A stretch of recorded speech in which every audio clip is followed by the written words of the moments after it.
आज हम आपको बाग का विज़िट करवाते हैं और इसमें हमने देखेंगे कि हमने पहले इसमें तीली काश्त की और तीली के बाद अगली फसल के लिए हम ज़मीन की तैयारी है वो किस तरह करें। तो ये देखिए मैं आपको बाग का विज़िट करवाता हूँ। ये हमारे जो पौधे हैं 18x18, एक साइड पे भी 18 है और फसल पौधे का पौधे से फासला भी 18 फुट है। तो ये हमने लगाए हुए हैं।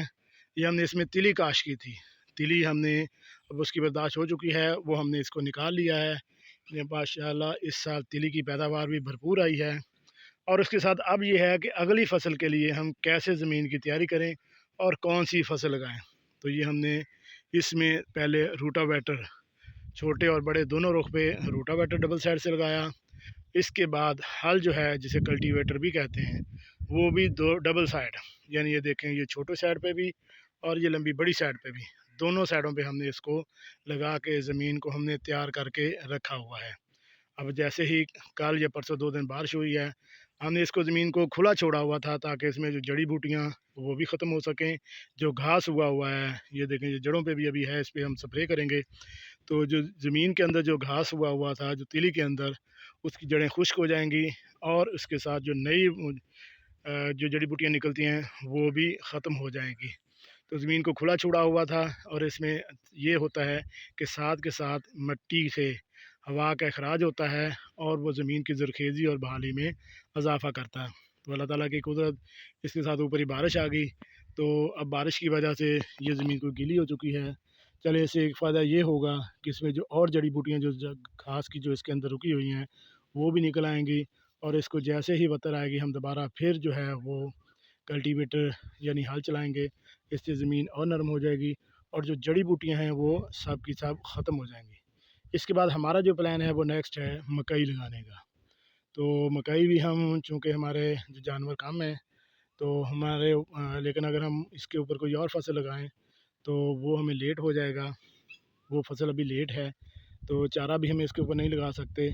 इसके लिए हमारी ये कोशिश है कि हम इसके ऊपर मकई लगा दें। मकई हम छट्टे से लगाएंगे गाचे की सूरत में, जो हमारी 3 से 4 फुट जो है वो मकई हो, ताकि हम उसको एक बार ही सेल करें। वो सेल करने से ये होगा कि जो सेल वाले होते हैं, जो ले जाने वाले होते हैं, जिन्होंने टोके लगाए हुए होते हैं, तो अब तो वो बहुत सिस्टम चल चुका है। तो वो हफ्ते या 10 दिन के अंदर उनको लिमिट दी जाती है। इसके अंदर अंदर वो काट लेते हैं क्योंकि उनका डेली की सूरत में चारा बिक रहा होता है। जब वो ले जाएंगे तो हमारी फसल जो हमारी जो ज़मीन फिर फ्री हो जाएगी।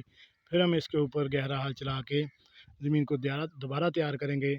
इससे क्या होगा, एक तो हमारे बाग की ज़रखेज़ी बढ़ेगी, जड़ों के अंदर जो है हवा का गुज़र होगा, उससे पौधे के लिए बहुत ज़रूरी होती हैं।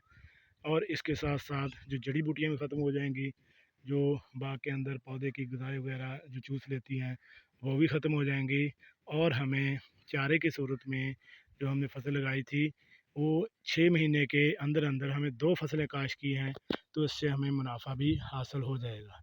इसलिए अगर आपका भी किन्नू का या किसी किस्म का बाग है और अगर आपकी रेंज ये है 18x18 हमने लगाई है, अगर आपकी रेंज जो है 12 भी है, 20 भी है, 15 भी है, जितना भी है, अगर एक या दो हाल ऐसे सीधे गुजर जाते हैं या रोटावेटर गुजर जाते हैं तो आप भी इसके अंदर ऐसी ही फसलें लगाएं जो कम वक्त में तैयार हो जाएं।